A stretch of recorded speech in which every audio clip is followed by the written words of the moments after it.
Bitcoin reverses post-US jobs data upside as SEC Chair Gensler Lambasts crypto Indsutry. Where next for BTC price? Bitcoin saw a small pop this morning on weaker than expected weekly initial jobless claims, rising from under $26,500 to at one point above $26,800. Claims jumped to 261,000 last week, up from 233,000 a week earlier, marking the second highest reading of the year. While 261,000 initial claims in 1 week isn't a disastrous number, it is another sign that momentum in the U.S. labor market, which has been strong up until this point, is starting to wane. And Thursday's jobless claims report comes after other recent U.S. data releases have also shown cracks appearing in the U.S. labor market. For instance, last week's official jobs market report for May showed a surprise jump in the unemployment rate to 3.7% from 3.5%, while the 3-month average of the number of monthly job openings as per the JOLT report has been falling as of late. A softening labor market is good news for the U.S. Federal Reserve's fight against still way too high U.S. inflation, as an overly tight labor market has historically been viewed as inflationary. If the labor market continues to soften in the coming months, that may mean that the Fed won't have to lift interest rates anymore to get inflation down and could even entertain the idea of interest rate cuts. That could be good for Bitcoin, as easier financial conditions have historically boosted the price of risk assets like crypto and growth stocks. Bitcoin reverses upside as SEC Chair Gensler Lambasts crypto industry. Bitcoin's trip back above $26,800 was short-lived. The cryptocurrency has since dropped back to the $26,500 area,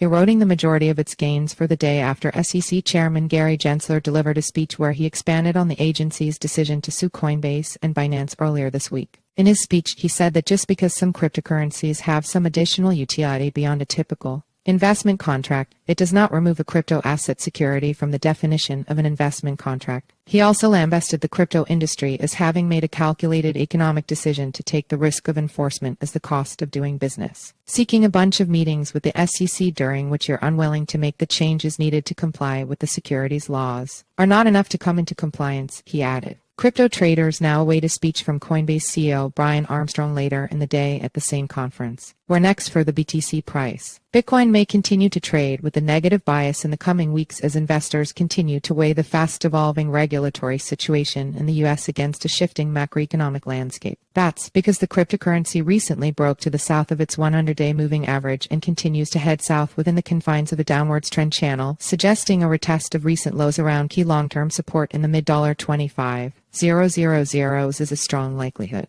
The next major risk events that could shift the dial for Bitcoin are next week's U.S. consumer and producer price index data releases, which come out just ahead of the Fed's latest monetary policy announcement. Money markets are currently priced in anticipation that there will probably be one more interest rate hike from the Fed to 5.255%, 5% from 5.05% to 5%, likely in July. But with the YY CPI expected to drop sharply to 4.1% from 4.9%, expectations for another rate hike could be pulled back on, which could be a catalyst to lift Bitcoin out of its recent bearish trend channel.